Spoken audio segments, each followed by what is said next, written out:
So it's no secret that if you've been watching this channel, I've talked a lot about this lens right here. This is the Fujifilm 23mm f1.4 on my X-T5. I love this lens. I went and looked at the most shots I've taken in 2024 were with this lens out of any of the lenses and any of the systems that I own.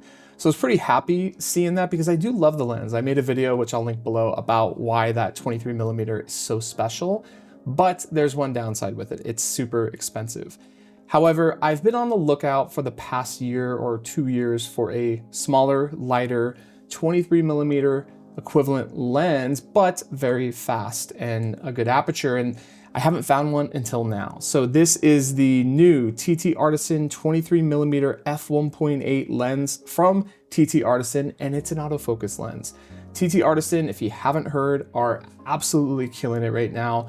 I think the two most exciting manufacturers for lenses for the Fujifilm system right now are TTArtisan and Viltrox. Viltrox recently put out a really good 35mm lens that's small, light, and really strong optically, but so did TTArtisan. This is their 35mm f1.8 lens Mark II, and this thing is incredible. I did a video on it, which I'll link as well. Love that lens. However, the 35mm, kind of 50mm equivalent isn't great for everyday photos, especially if you have a family and you want to shoot inside, which I think shooting indoors with these fast lenses is really important.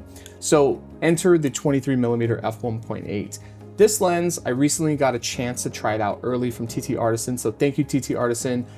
They have no bearing on this video. They didn't tell me to say anything about the lens. Full disclosure, they just kind of sent it to me and wanted to see what I thought of it, but I absolutely love it. It's $125. It's an incredible lens. It is only around 210 grams. It's fairly light. It is bigger than the 35mm from TTArtisan, the Mark II. It's probably a little bit bigger, but I don't think that should stop you from getting this lens. I think you should get this lens right now. If you have a Fujifilm camera, especially if you have the XM5, because look at this lens on this camera. I know I'm kind of fanning out here, but I've just loved this lens. It's a very special lens. Here's the box. Again, the TTArtisan 23mm f1.8.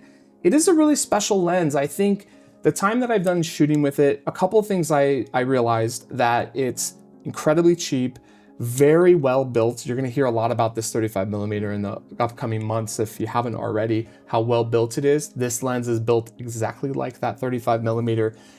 Strong metal aluminum construction, really good focus ring. It is missing the aperture ring, so keep that in mind. I know there are some people who say it's a deal breaker if it doesn't have an aperture ring on a Fujifilm camera. I get it, but this does not.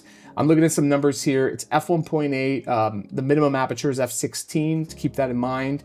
11 elements in 9 groups. It's gonna come out on the Sony E mount, the Fujifilm X mount, and the Nikon Z mount, so it just seems like such a no-brainer to get. 9 diaphragm blades, 52mm filter size, which is in fact the same as this lens, so we're kind of seeing a theme here. The close focus distance is 0.3 meters.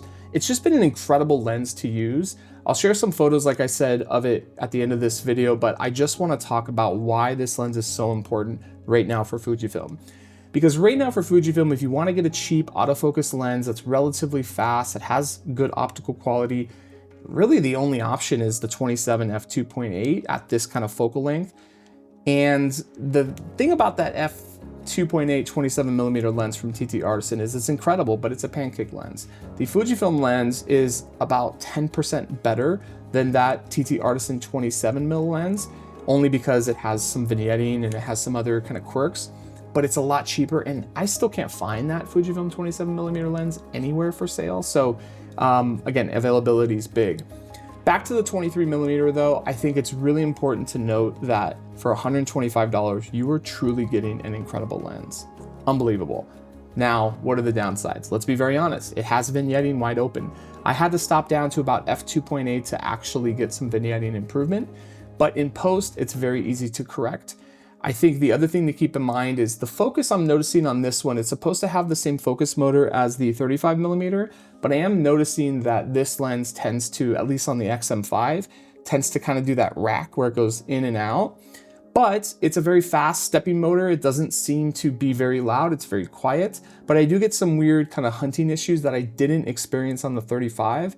Maybe that's me, I don't know. So vignetting, the focus motor is a little bit strange. At least some of the sort of ability to get that focus is a little bit weird. The other thing is it is bigger. You can't not mention that to talk about this lens, but I still think on the XM5, this is gonna be my new everyday carry, like full stop. I love, love, love my Ricoh GR3X, but I mean, if I'm taking both of these cameras with me, or if I have a choice of taking one, I'm gonna take this, just because I love this focal length, probably more so than the 27mm equivalent on this. Past that, it's just been a joy to use. It is such a small lens, despite it being bigger than the 35. It's so well built. I think, in my opinion, that it still doesn't perform as well on the 40 megapixel sensor, just like the 35, but I still think for $125, you'd be kind of silly not to get this if you're on a 26 megapixel sensor like the XS20, the XM5, any of the cameras that are not the high resolution X-Trans 5 HR sensor. So I know I'm kind of rambling here, but I'm just excited about this lens. Go get it, it's amazing. Let me share some photos with you. Thank you so much, TTArtisan, for giving me a chance to try this out. I'm in love. And enjoy the rest of your day and have a happy new year. Thanks for watching, guys.